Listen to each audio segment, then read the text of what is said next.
Yo, what is up Zombie Nation? I'm Dame and welcome back to another episode of your source for COD Zombies news, zombie information and everything that you need to know about zombies. Yo, my mom always said if you don't ask, you don't get. So go down there, let's go get it. 115 likes guys, let's go down there and smash that thumb, make it blue. And if you love me more than Paul Logan loves his parrot, then make sure to hit that subscribe button, because damn he loves that parrot. I'm jealous of that parrot. But anyway guys, without further ado, let's get straight into that video. So the first story today, Glitching Queen is fucking with us right now. Okay, so she recently posted a video up, and without spending too much attention on the title that reads, How to Blow Yourself, the actual video was an Infinite Warfare Zombies video for Rave and Redwoods of how to shoot yourself into the sky with a bow.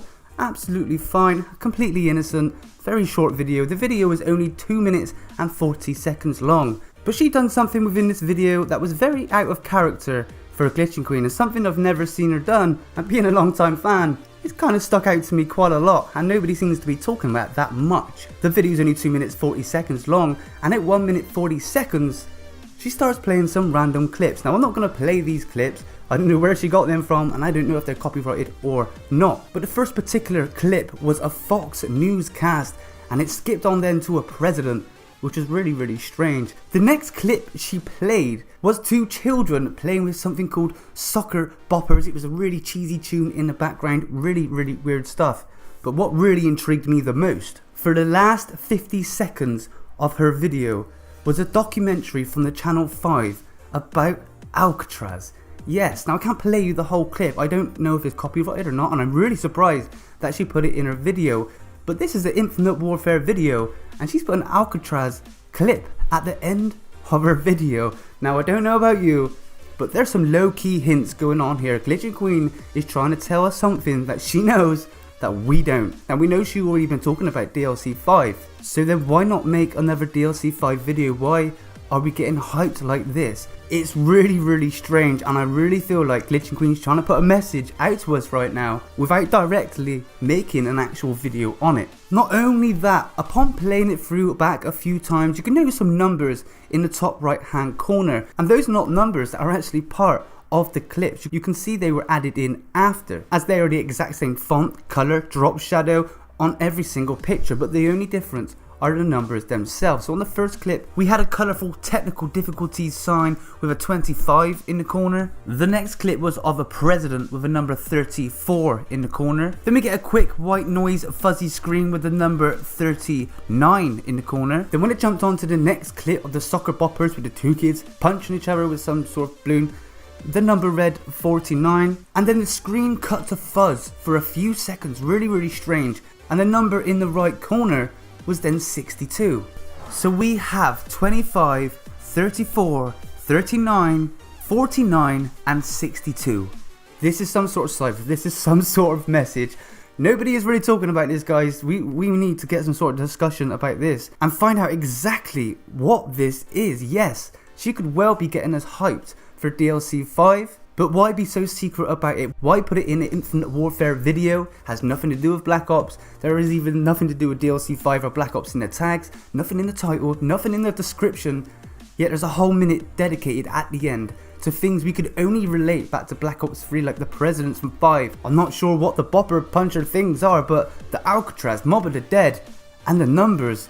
Guys, what's going on? If any more news comes up about this, if I manage to solve anything or you guys solve anything, then I will keep you updated. But guys, go and check out the full video, links are in the description. You know Glitching Queen, you may have already watched it, but with this bit of information, go watch it again and let me know exactly what you think. Okay, so the next story actually comes from yours truly. Now, I've recently been live streaming. Of course, we found Ghost and Skulls. We found the main Easter egg, but we do believe there are more Easter eggs within Rave and Redwoods. As you know, I made a news video the other day showing a particular clip from the trailer. So me and a few of my friends have been searching for what we are coining right now the slasher mask. Whether it's a slasher mask or not, or a playable slasher character, or some sort of mask, we do believe there is something else within the map. Well, we started to retry things we've already tried in the past, and one of those things was catching the grenades that the slasher throws whilst you're in rave mode and cooking those grenades, meaning holding the grenades and throwing them to different destinations. If you don't know what I mean, you could pick up a grenade, you could cook it for about 3 or 4 seconds, meaning hold it, throw it on the floor, pick it back up. You could transport this grenade across the map, just like you had to do with the wonder weapon in Zombies in Spaceland with the 2 portals, where you had to throw one in the portal and carry the grenade all the way back to the Pack-a-Punch portal. So we've been trying that. Yet yesterday we ran into a problem where the slasher would not throw any grenades at us, which we found really strange. We thought it was due to not being to a high enough round, so we played to a high enough round and the slasher still did not throw any grenades at us. We decided to end the game, start again, get a few more players in, and we went for the Easter egg so we can hunt again. We finished the Easter egg, and wouldn't you know it, the slasher started throwing grenades. Now you guys may be thinking, yeah, okay Dame, I mean he throws grenades, but the thing is, why would the Easter egg trigger the slasher to throw grenades? Just after the Easter egg. He won't throw them before the Easter egg, but he throws them after the Easter egg. It's like the Easter egg is a trigger for the slasher. Now this could be due to being able to use the actual Smiler weapon, so maybe they implemented like that, or maybe it is indeed to actually use for something else. Maybe that is a thing. You can cook the slasher's grenades, you can pick them up and throw them to any location. We've been trying to throw them at the graffiti stars that you mostly see in Spawn. We have no luck yet, but we definitely do think this is some sort of trigger. If you don't believe us, go and check it out for yourself. Go and play a few games, try and get the grenades, complete the Easter egg. It's definitely something worth looking into at the minute, only for the main fact that they only do it after the Easter egg, meaning the Easter egg is some sort of trigger for the slasher. So guys, let me know what you think in the comments below. Have a little play around, get back into Rave and Redwoods, get hunting. Let's see if we can mess around with these slasher grenades, throw them at particular things, and who knows, we might be able to find something. Who knows what? Something. The next story today, now I haven't covered a story like this for ages, and I don't usually cover stories like this nowadays unless I find it's kind of special.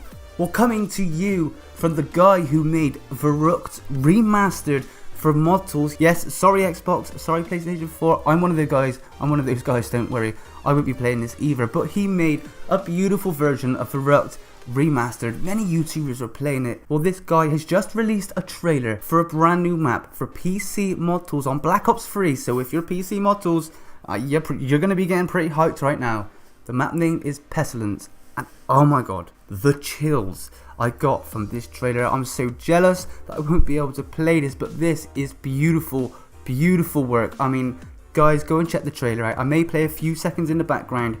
It's absolutely gorgeous. Go over to that video and show it some love. It is absolutely gorgeous. For any PC players that are out there, keep an eye out for this. This is only a teaser right now. The full map will be coming soon, and when it is released, don't you worry, I will be sure to drop it on this news channel. So go check it out, and without a doubt, a big shout out. I didn't mean to make any of that rhyme, it just did. But Bango, big shout out to Bango. Go over, subscribe, show him some love, because wow, when you watch the video, you'll put wow. It's amazing, absolutely amazing. Go and check it out. Now the last story today is kind of 4 stories in what, I mean, is a live stream. I'm breaking down a mini live stream. Now, bear with me, this live stream is about a month old. Yes, I know, but I've only just seen this live stream and it's only got about 48,000 views, which is pretty insignificant considering how big the community actually is. Now I did want to go over a few points within this actual video, and it's not exactly breaking news. There is one little subject which is quite newsworthy, but let me just get into the 4 points, and if you enjoy it, you enjoy it. If you don't, you don't. Click off and thanks. Okay, so there was a live stream posted on Mashable Gaming on Facebook. It was with Lee Ross, the developer, the Savage himself. You know Lee Ross, Well, he jumped in a game with some more players and he were playing Rave and Redwoods. This was back on February the 8th. And there's a few things that they brought up that were really interesting, which you can take and interpret any sort of way. But I'm going to play a few clips for you and let's just have a little talk about each one. So here's the first one. Like I mentioned earlier, if you've completed the Zombies in Spaceland Easter egg, by killing the alien, recovering the fuse. When you get to Rave in the Redwoods, your Pack-a-Punch machine is already able to take you to Pack-a-Punch level 2. Oh wow! That's so we wanted to have some cross-map functionality. We wanted you to be able to do something in one map and have it cross over and affect the other map.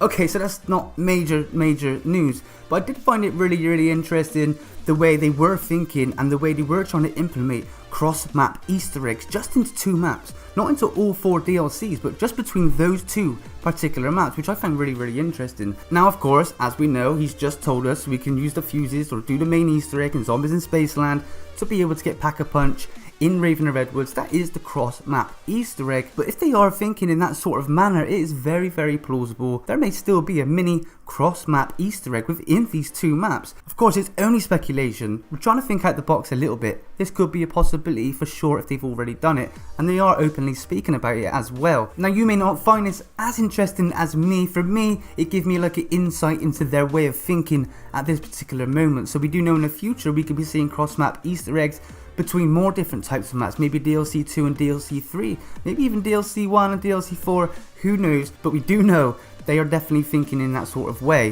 which is really good to know when you are hunting for Easter eggs. Okay, so the next clip I'm about to play you, a little bit of backstory. He's talking about the rewards for Ghost and Skulls 2, he's talking about the rewards for Ghost and Skulls 1 as well, but when he describes the rewards being Perkaholic and something else for Ghost and Skulls 2, this is what he says. So in Zombies in Spaceland, if you were able to complete the Ghosts and Skulls Easter egg, we allowed you to have something which was called Perkaholic, and that allows you to have all 10 perks in the map at one time. Oh wow. Now in Ghosts and Skulls 2, we have a little bit more than that. It's a little bit grander in scheme as far as what we're giving away.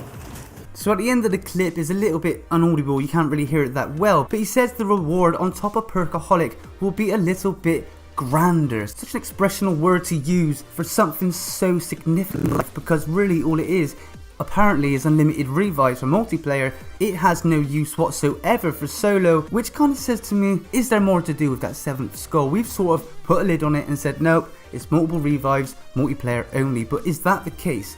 A little bit grander. I don't think unlimited revives or multiplayer only is grand whatsoever. Again, I'll leave that one with you guys. I'm just flying through these clips because I found it hella interesting. Now for the next one I'm gonna play you, it really got to me because there is like a big hint or tease. I'm really not sure. Let me roll the clip and let's talk about it after. Why can't I use this first aid kit? Isn't that such a tease? Like, yeah, this thing's got to be useful, right? No, there's no. Oh, damn it. It would sure be helpful. Why can't I use this first aid kit? Isn't that such a tease? It's gotta be useful, right? Yes, Lee Ross, it is kind of a tease, and is it useful or not? Because the way you said it really making me think that that first aid kit that sticks out like a sore thumb in the middle of the docks has something to do with something, and now you've said it, it bugs me. So guys, what do you think? I mean, are these low-key hints? Are these just brushing people off with some low-key cryptic answers? I really like to know your input on this. I really do think all of this was interesting. And of course, all links are always in the description. So if you want to go check out the full stream, it's an hour long. But I must admit, the interviewer did ask some questions, which kind of had me scratching my head wondering what he was actually doing interviewing Lee Ross. Let me play that clip. This, have you said one way or another, does this tie to the universe with Richtofen and our friends from the previous Zombies maps? So yeah, face, palm, connect. But anyway guys, that is all the news I've got time for. Well, that's all the news there is. That's basically everything, as you can tell. But the last few minutes of it, that's pretty much all the news. But I hope you did enjoy the last bit, because I did find it interesting. Even though it was a bit old, I'd never seen it, it was very underviewed, and I find it really interesting, so I hope you did. If you've got any questions about any stories in today's video, make sure to leave them in the comments below, and I'll be sure to reply to you as soon as possible. Don't forget, we're trying to hit that like goal today of 115 likes, so be awesome, go down there, hit that like button, yes please, thank you sir, madam, do that, whoever you are. Thank you in advance. I'm just letting you know, if you're one of them, you know, hardcore fans, I will be live streaming tonight, Grief Mode on Zombies in Spaceland. It will be me and another player, Team Kevin, versus 2 subscribers on Team Non-Kevin. Yeah, that makes sense. And we will be rotating those 2 players every single match. So if you're a subscriber and you want to finally get in a game with me tonight, make sure you look out from my live stream notifications, so make sure you subscribe and hit that little bell. If you want to be able to join my game, then make sure you're on the PlayStation 4. You go over to the PlayStation 4 communities, you search for DameAndThatGame. It will come up with a community called Infinite Warfare Zombies DameAndThatGame. Follow that community, you will be able to join my game through that community. So yeah, I'll see you there. But anyway guys, I'm Dame. This has been another episode of your source for COD Zombies news, zombie information and everything that you need to know about zombies. But until the next video, this is your boy Dame.